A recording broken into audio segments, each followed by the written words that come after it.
وَإِذَا سَمِعُوا مَا أُنزِلَ إِلَى الرَّسُولِ تَرَى أَعْيُنَهُمْ تَفِيضُ مِنَ الدَّمْعِ مِمَّا عَرَفُوا مِنَ الْحَقِّ يَقُولُونَ رَبَّنَا آمَنَّا فَاكْتُبْنَا مَعَ الشَّاهِدِينَ۔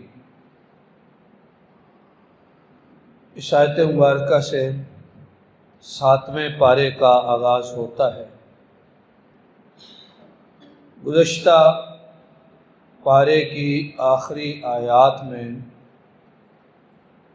بات یہ چل رہی تھی کہ عیسائی جو ہیں وہ نسبتاً اہل ایمان کے زیادہ قریب ہیں، اور یہودی اور مشرک مسلمانوں کے سخت دشمن ہیں۔ اس بات کے ذکر کے ساتھ ہی یہ آیت مبارکہ بھی ملی ہوئی ہے کہ عیسائیوں میں سے بعض لوگ ایسے ہیں کہ جب قرآن سنتے ہیں تو آپ دیکھیں گے کہ ان کی آنکھیں آنسو بہاتی ہیں، اس لیے کہ انہوں نے حق کو پہچان لیا، اور ساتھ ہی کہتے ہیں اے ہمارے پروردگار، ہم ایمان لے آئے، ہمیں بھی گواہوں میں لکھ لے۔ تو یہ آیت مبارکہ عیسائیوں میں سے ایک خاص علاقے کے لوگوں کے حوالے سے اشارہ کر رہی ہے۔ مسلمان ہجرت حبشہ کر گئے، حبشہ کے ملک میں کافر بھی پیچھے پہنچ گئے، وہاں کے بادشاہ کو کہتے ہیں کہ یہ ہمارے علاقے سے فرار ہو کے آئے ہیں، ہمارے بندے ہیں، فساد کرنے والے ہیں، ہمیں یہ بندے واپس کریں۔ حبش کے بادشاہ نے کہا کہ ہم ان کو بلا لیتے ہیں، مسلمانوں کو اور تمہیں بھی، اور دونوں کی بات سنتے ہیں۔ جب بادشاہ نے دونوں کی باتیں سنی تو اس نے کہا کہ یہ تو اچھے لوگ ہیں، تم تو غلط کہتے ہو۔ تو انہوں نے پھر ایک اور اپنی طرف سے چال چلی، کہنے لگے ان کو پتہ تھا کہ یہ لوگ عیسائی ہیں، کافروں کو پتہ تھا۔ کافر کہنے لگے کہ یہ جو آپ کے نبی ہیں نا حضرت عیسیٰ علیہ السلام، یہ ان کو نہیں مانتے۔ بادشاہ نے پوچھا تو مسلمانوں کے نمائندہ تھے نبی کریم صلی اللہ علیہ وسلم کے چچا کے بیٹے، چچا زاد بھائی حضرت جعفر طیار رضی اللہ تعالیٰ۔ انہوں نے حضرت مسیح کے بارے میں جو قرآنی آیات ہیں وہ پڑھ کے سنائی۔ جب انہوں نے وہ آیات پڑھ کے سنائی تو بادشاہ اور اس کے ساتھیوں کی آنکھوں سے آنسو جاری ہو۔ پھر ایک روایت میں آتا ہے ایک تنکا پڑا تھا زمین پہ، بادشاہ نے وہ اٹھایا اور کہنے لگا کہ اللہ کی قسم جو کچھ انہوں نے پڑھا ہے حضرت مسیح کے مرتبے میں اس تنکے کے برابر بھی انہوں نے فرق نہیں کیا، بالکل حق بیان کیا۔ آنکھوں سے آنسو جاری ہو گئے، اور ان کی آنکھوں سے جو آنسو جاری ہوئے اس کو اللہ نے قرآن بنا دیا۔ نام تھا اس کا اسمحا یا اسحما، اور لقب تھا نجاشی۔ جو بھی بادشاہ ہوتا تھا حبش کا اسے نجاشی کہا جاتا تھا۔ پھر وہ بادشاہ نجاشی اور اس کے ساتھی مسلمان ہو گئے۔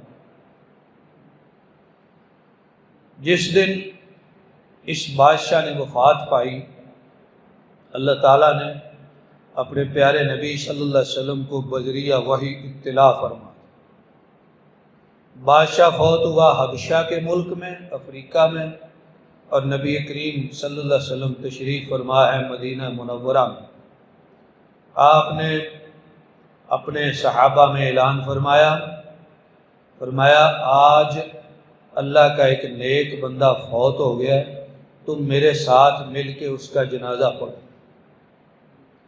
تو یہ دلیل ہے غائبانہ نماز جنازہ کی کہ کوئی میت دور ہو، کسی اور ملک میں ہو، علاقے میں ہو، تو اس کا غائبانہ جنازہ ہو سکتا ہے۔ اور دوسرا، اندازہ فرمائیے کہ وہ بندہ، اللہ کا وہ بندہ کتنا نیک ہوگا کہ جس کو رسول اکرم صلی اللہ علیہ وسلم نے اپنی زبان مبارک سے نیک قرار دیا۔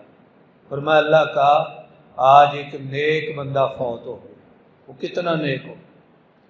تو یہ اللہ تعالیٰ نے تذکرہ فرمایا، یہ پچھلی آیات کے ساتھ ملتی ہوئی بات ہے۔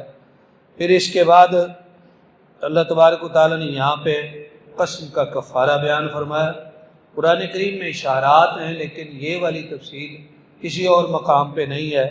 فرمایا کہ ایک تو یہ ہے کہ جو قسمیں تم فضول اور غیر ضروری کھا لیتے ہو ان پر مواخذہ نہیں ہے، وہ معاف ہے، لیکن جو قسم تم دل کے ارادے سے پکی کر کے کھاؤ وہ اگر پوری نہ کرو تو اس پہ مواخذہ ہوگا۔ مواخذہ کیا ہے؟ یا تو اس کے مطابق کام کرو، اگر نہیں کر سکتے گویا تم قسم توڑ رہے ہو، قسم کی خلاف ورزی کر رہے ہو، پھر اس کا کفارہ ادا کرو۔ کفارہ یہاں پہ قرآن کریم نے بیان فرمایا کہ 10 مسکینوں کو کھانا کھلایا جائے، درمیانہ کھانا جو تم اپنے اہل خانہ کو کھلاتے ہو، یا فرمایا انہیں لباس دیا جائے یا ایک غلام آزاد کیا جائے، اور جو بندہ ان تینوں میں سے کوئی کام نہ کر سکے اس کو چاہیے کہ 3 روزے رکھے۔ پہلے یہ جو 3 کام ہیں ان کو مقدم کیا ہے، اگر ان میں سے کوئی نہ ہو سکے تو پھر 3 دن کے بندہ روزے رکھے۔ فرمایا یہ تمہاری قسموں کا کفارہ ہے اگر تم قسم پوری نہ کر سکو۔ اور حدیث شریف میں آتا ہے کفارۃ النذر کفارۃ الیمین، اگر بندہ نظر پوری نہ کر سکے، جس نے نظر مانی ہے، تو نظر کا کفارہ بھی وہی ہے جو قسم کا کفارہ ہے۔ اور ان دونوں کے حوالے سے یہاں یہ بات ضرور مد نظر رہے کہ اسلام کا حکم یہ ہے کہ اگر آپ نے قسم کھائی ہے یا نظر مانی ہے اچھے کام کے لیے تو وہ کام ضرور کریں، اپنی قسم کو بھی قائم رکھیں اور کام بھی کریں۔ لیکن اگر آپ نے قسم کھا لی ہے برے کام کی تو پھر آپ برائی نہ کریں۔ آپ یہ نہ کہیں کہ چونکہ میں نے قسم کھا لی ہے یا نظر مان لی اب مجھے یہ کرنا ہی پڑے گا، نہیں، اس نظر کو یا قسم کو توڑ دیں، برائی سے بچ جائیں اور توڑنے کی وجہ سے کفارہ دے دیں۔ ایسا نہیں ہے کہ قسم کھا لی غلط کام پہ تو اب کرنا ہی پڑے گا، نہیں، غلط کام سے رک جائیں اور قسم کا کفارہ ادا کریں۔ یہاں پہ سورۃ المائدہ میں اللہ تبارک و تعالیٰ نے پھر بات دہرائی ہے حضرت مسیح علیہ السلام کے حوالے سے کہ حضرت مسیح پر ان کے حواری ایمان لائے، اور ایک موقع ایسا بھی آیا جیسا کہ میں نے کل اشارہ کیا تھا، سورت کا نام ہے مائدہ، اور مائدہ کہتے ہیں دسترخوان کو۔ حضرت مسیح کی قوم نے ان سے مطالبہ کر دیا کہ آپ ہمیں آسمان سے ایک دسترخوان منگوا دیں پھر ہم آپ پر ایمان لائیں۔ حضرت مسیح نے فرمایا کہ ایسا نہ ہو کہ تم عذاب میں مبتلا ہو جاؤ، اس لیے کہ جب ایک معجزہ قوم طلب کرے پھر ایمان نہ لائے پھر اللہ کا عذاب آتا ہے۔ اگر اللہ تعالیٰ معجزہ خود ظاہر فرمائیں قوم ایمان نہ لائے تو وہاں عذاب بچ جاتا ہے، لیکن اگر وہ طلب کریں، مطالبہ کریں، ان کے مطالبے پہ معجزہ اترے تو پھر ایمان نہ لانے کی صورت میں عذاب آتا ہے۔ دسترخوان آسمان سے اتارا گیا، اس پہ طرح طرح کے کھانے تھے، آسمانی جنت کے کھانے، ساتھ یہ حکم آیا کہ مریض کھائیں، صحیح نہ کھائیں، فقیر اور محتاج کھائیں، غیر محتاج نہ کھائیں، لیکن اللہ کے اس حکم کی خلاف ورزی کی گئی۔ روایات میں ہے کہ 40 دن وہ پڑا رہا یا اس سے کم دن، پھر وہ اسی طرح آسمان کی طرف اٹھایا گیا۔ تو جن لوگوں نے اللہ کے حکم کی خلاف ورزی کی، روایات میں مروی ہے کہ انہیں اللہ کی طرف سے عذاب کا سامنا ہوا کہ انہیں بندر اور خنزیر بنا دیا گیا، جنہوں نے اس دسترخوان والے حکم الہی کی خلاف ورزی کی اور اس معجزے کا انکار کیا۔ سورۃ مبارکہ کے آخر میں اللہ تعالیٰ نے مسیحیوں کے بارے میں ایک بات ذکر کی ہے، فرمایا قیامت کا دن ہوگا، جیسے میں نے کل اشارہ کیا تھا کہ عیسائی کہتے ہیں حضرت مسیح علیہ السلام ہمارے گناہوں کے کفارے میں سولی چڑھ گئے، لہذا ہمیں سارے گناہ معاف ہیں کیونکہ ہمارے گناہوں کا کفارہ حضرت مسیح دے گئے۔ حالانکہ یہ بات ہی غلط ہے، قرآن کہتا ہے کہ وہ سولی پر نہیں چڑھے، اللہ نے انہیں زندہ آسمان پہ اٹھا دیا۔ قیامت کے دن کا اللہ تعالیٰ نے ایک منظر بیان کیا ہے، قیامت کا دن ہوگا، اللہ تعالیٰ عیسائیوں سے پوچھیں گے کہ تم مسیح کی اور اس کی والدہ کی عبادت کیوں کرتے تھے؟ عیسائی کہیں گے یا اللہ اس لیے کہ مسیح نے کہا تھا کہ میری اور میری ماں کی عبادت کرو۔ تو اللہ تعالیٰ حضرت مسیح کو بلائیں گے، فرمائیں گے اے مسیح کیا تو نے کہا تھا کہ میری اور میری ماں کی عبادت کرو اللہ کے ساتھ؟ تو حضرت مسیح عرض کریں گے نہیں میرے پروردگار، میں ایسی بات کہہ ہی نہیں سکتا جس کا مجھے حق نہیں۔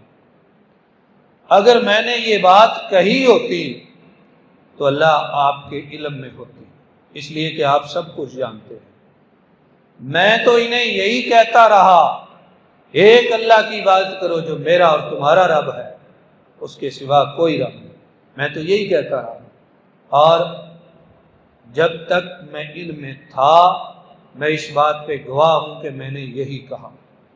پھر یا اللہ جب آپ نے مجھے زندہ آسمان پہ اٹھا لیا، بعد میں انہوں نے کیا کیا یہ جانتے ہیں یا اللہ آپ جانتے ہیں، مجھے کیا پتہ۔ تو یہ ایک آخری مکالمہ ہے جو قرآن کریم نے مسیحیوں کے حوالے سے یہاں پہ نقل کیا ہے۔ سورۃ المائدہ کے بعد سورۃ الانعام مکی سورت ہے، انعام اس کو کہتے ہیں الف پر زبر کے ساتھ، انعام نہیں ہے۔ انعام نعم کی جمع ہے، جانوروں کو کہتے ہیں، چوپائے جانور چرنے والے، ان کا ذکر آتا ہے حلت اور حرمت کے حوالے سے۔ یہ مکی صورت ہے، نبی کریم صلی اللہ علیہ وسلم جب مکہ میں تھے اور ہجرت سے پہلے جو آخری سال تھے، یہ صورت ان سالوں میں نازل ہوئی ہے۔ اور ایک حدیث شریف میں آتا ہے کہ یہ یک بارگی نازل ہوئی، اور ایک حدیث شریف میں آتا ہے کہ جب یہ نازل ہوئی نبی کریم صلی اللہ علیہ وسلم ایک اونٹنی پہ سوار تھے اور قریب تھا کہ اونٹنی آپ کے بوجھ سے زمین کے ساتھ لگ جائے، اور ایسا ہوتا تھا اس لیے کہ وحی کا بڑا بوجھ ہوتا ہے۔ نبی کریم صلی اللہ علیہ وسلم کو سخت سردی میں پسینہ آ جاتا تھا جب وحی اترتی، اور ایک صحابی فرماتے ہیں ایک دن نبی کریم صلی اللہ علیہ وسلم میرے پاس بیٹھے تھے، آپ کی ران یہ گھٹنا میرے گھٹنے پر تھا کہ آپ پہ وحی نازل ہو گئی، پھر مجھ پہ اتنا بوجھ پڑا کہ مجھے لگتا تھا میرا گھٹنا آج ٹوٹ ہی جائے گا، وحی کا بڑا بوجھ ہوتا ہے۔ لہذا یہ صورت مبارکہ اتری تو اس میں اللہ تعالیٰ نے ایجابی انداز اختیار کیا۔ ایجابی کا معنی ہے پوچھ کے، سوال کر کے، ذرا بتاؤ، ان سے پوچھو، ان سے کہہ دو، ان سے سوال کرو۔ صورت مبارکہ کے زیادہ تر مضامین اسی انداز کے ہیں۔ شروع صورت میں فرمایا تعریف ہے اس اللہ کی جس نے آسمانوں اور زمین کو پیدا کیا، اس نے اندھیرے اور روشنی بنائی، لیکن کافر لوگ پھر بھی اپنے رب کی برابری کرتے ہیں اور اس کے ساتھ دوسروں کو شریک ٹھہراتے ہیں۔ پھر اللہ تبارک و تعالیٰ نے فرمایا اے میرے نبی صلی اللہ علیہ وسلم انہیں فرما دیں، وہ جو ایجابی انداز جس کا میں نے اشارہ کیا، انہیں کہہ دیں کہ زمین میں چلو، پھر دیکھو کہ جھٹلانے والوں کا انجام کیسا ہوا۔ ان سے کہو کہ زمین و آسمان والے کس کے ہیں، پھر ان سے کہو کہ اللہ کے ہیں۔ پھر ایک آیت کے بعد ان سے کہو کیا اللہ کے سوا میں کسی کو دوست بناؤں۔ پھر ایک آیت کے بعد ان سے کہو کہ مجھے تو حکم دیا گیا ہے کہ میں اللہ کے لیے سب سے پہلا فرما بردار بن جاؤں۔ پھر اگلی آیت کہو کہ میں اپنے رب سے ڈرتا ہوں، اگر میں اس کی نافرمانی کروں تو بڑا عذاب نہ آ جائے۔ پھر 2 آیتوں کے بعد کہو کہ کون سی چیز اللہ سے بڑھ کر گواہی والی ہے، ساتھ ہی کہا کہو کہ اللہ سے بڑا گواہ کوئی نہیں۔ پھر چند آیات کے بعد پروردگار عالم نے وہی جو انداز ہے ایجابی جس کا میں نے اشارہ کیا وہ پھر دوہرایا۔ فرمایا ان سے کہو کہ اللہ اس بات پہ قادر ہے کہ جو نشانی چاہے تم پہ نازل کر دے۔ پھر ایک آیت کے بعد ان سے پوچھیں، ان سے کہیں کہ اگر اللہ کا عذاب تم پہ اچانک آ جائے یا قیامت آ جائے، کیا اللہ کے سوا تم کسی کو اپنے آپ کے بچانے کے لیے پکارو گے؟ یہ سوال کیا۔ پھر چند آیات کے بعد پھر کہا ان سے کہیں کہ اگر اللہ تمہارے کان بند کر دے یا تمہاری آنکھیں بند کر دے یا اللہ تمہارے دل بے جان کر دے، اللہ کے سوا کون الہ ہے جو یہ ساری چیزیں لے کے آئے۔ پھر ایک آیت کے بعد فرمایا ان سے کہو کہ اگر اللہ کا عذاب اچانک آ جائے تو کون تمہیں بچائے گا۔ پھر 2 آیتوں کے بعد فرمایا ان سے کہو کہ میں نہیں کہتا میرے پاس اللہ کے خزانے ہیں، نہ میں غیب جانتا ہوں، نہ میں کہتا ہوں کہ میں فرشتہ ہوں۔ پھر ان سے کہو کہ کیا نبینا اور بینا برابر ہو سکتے ہیں؟ یہ بھی سوالیہ انداز۔ پھر چند آیات کے بعد اللہ تبارک و تعالیٰ نے وہی انداز دہرایا۔ فرمایا ان سے کہو کہ مجھے تو منع کر دیا گیا کہ جن کی تم اللہ کے سوا عبادت کرتے ہو میں نہیں کر سکتا۔ پھر ان سے کہو کہ میں تمہاری خواہشات کی پیروی نہیں کر سکتا۔ پھر اگلی آیت میں ان سے کہو کہ رب نے مجھے جو دلیل دی ہوئی ہے میں اس پہ پکا ہوں، تم اس کو مانو یا نہ مانو۔ پھر اگلی آیت میں کہا ان سے کہو کہ جو عذاب تم جلدی مانگتے ہو نا، اگر میرے اختیار میں ہوتا تو آ جاتا۔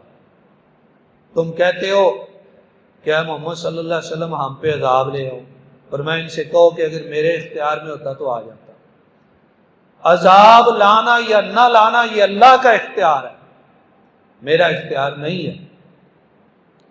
پھر چند آیات کے بعد فرمایا ان سے کہیں کہ خشکی اور تری کے اندھیروں میں تمہیں کون بچاتا ہے جب تم پھنس جاتے ہو اور عاجزی کرتے ہو، آہستہ آہستہ پکارتے ہو، تمہیں کون بچاتا ہے۔ اس سے اگلی آیت میں کہا انہیں کہو کہ وہاں پہ تمہیں اللہ بچاتا ہے اور ہر تنگی میں تمہیں اللہ ہی بچاتا ہے۔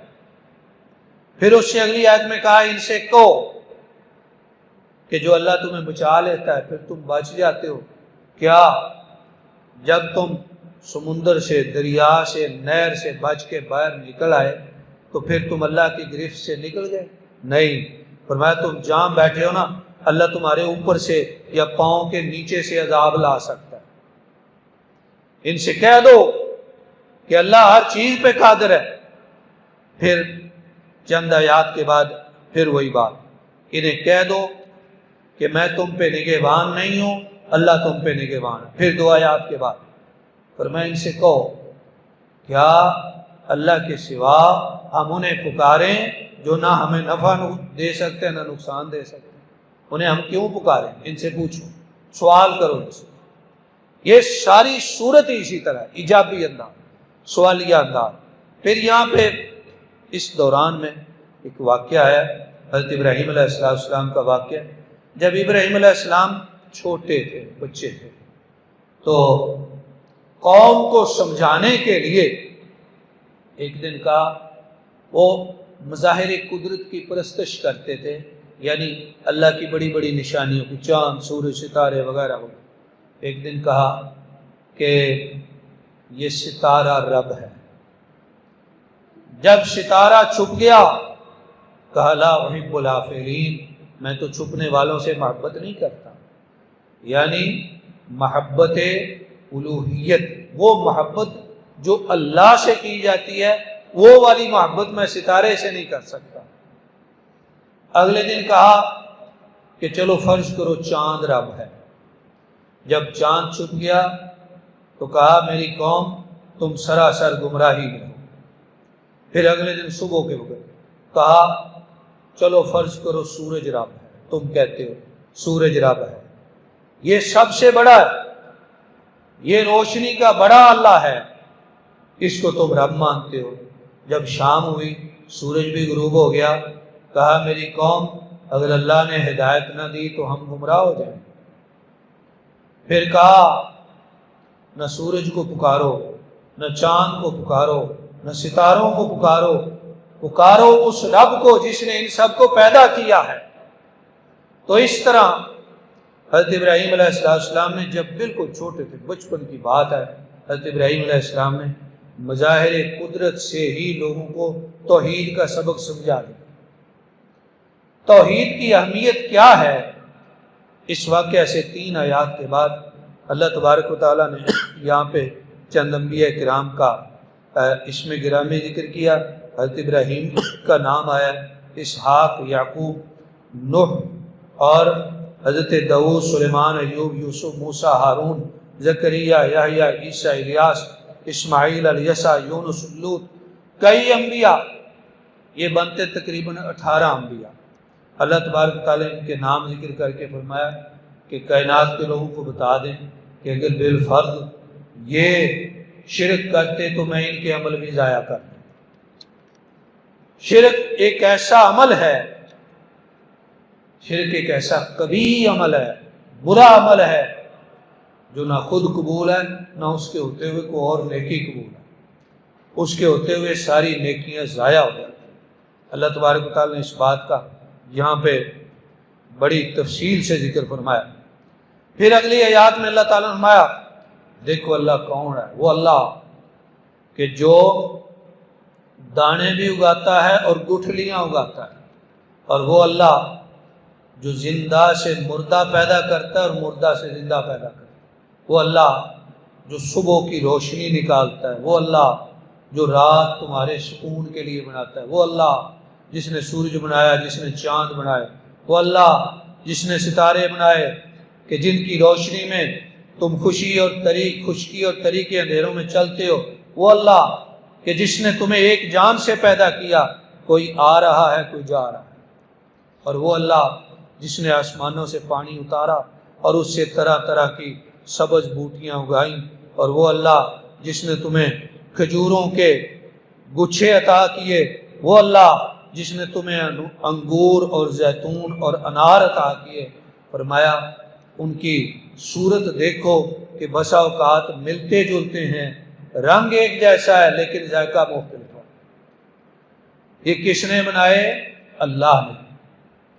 توحید کو ثابت کیا ہے بڑے واضح دلائل کے ساتھ اس سورۃ مبارکہ میں۔ اور یہاں ایک بات یہ فرمائی کہ کائنات کے لوگوں، توحید کی تبلیغ کا طریقہ یہ ہے کہ اللہ کے سوا جن کو لوگ پکارتے ہیں انہیں تم گالی نہ دو۔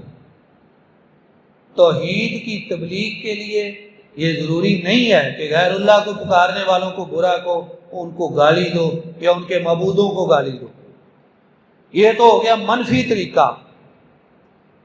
اسلام یا اللہ کی توحید اپنی تبلیغ میں کسی منفی طریقے کے محتاج نہیں، سیدھی سیدھی اللہ کی توحید بیان کرو۔ جب کرو گے تو شرک کا رد خود بخود ہوتا جائے گا، ان کے معبودوں کے نام لے کے گالی دینے کی ضرورت نہیں۔ فرمایا اس کا نقصان کیا ہوگا؟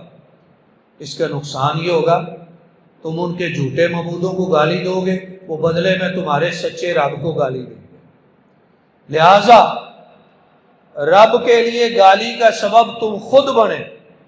اسلام اس کی اجازت ہی نہیں دیتا کہ تم کسی کو گالی دے کے ان کے مذہب یا مسلک پہ تنقید کرو۔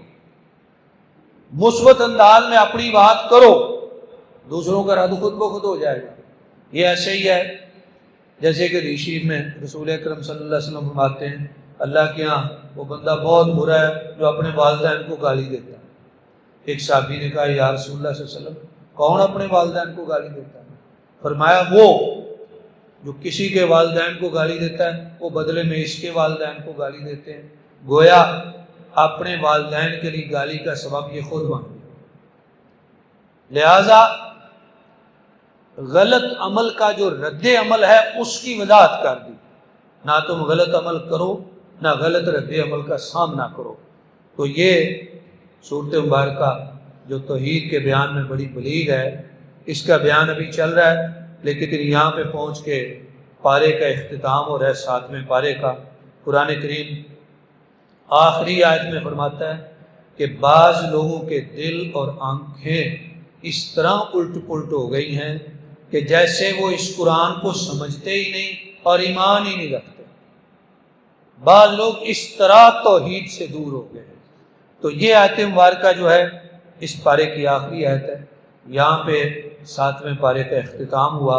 اللہ تعالیٰ سنانے والے کی طرف سے اور سننے والوں کی طرف سے اپنی بارگاہ میں قبول فرمائے، اور اللہ تعالیٰ ہمیں اپنی پاک کتاب کو سمجھنے اور اس پر عمل کرنے کی توفیق عطا فرمائے۔ کل انشاءاللہ العزیز 8ویں پارے کے مضامین کے بیان کے ساتھ آپ کی خدمت میں حاضری ہوگی۔ وآخر دعوانا ان الحمد للہ رب العالمین۔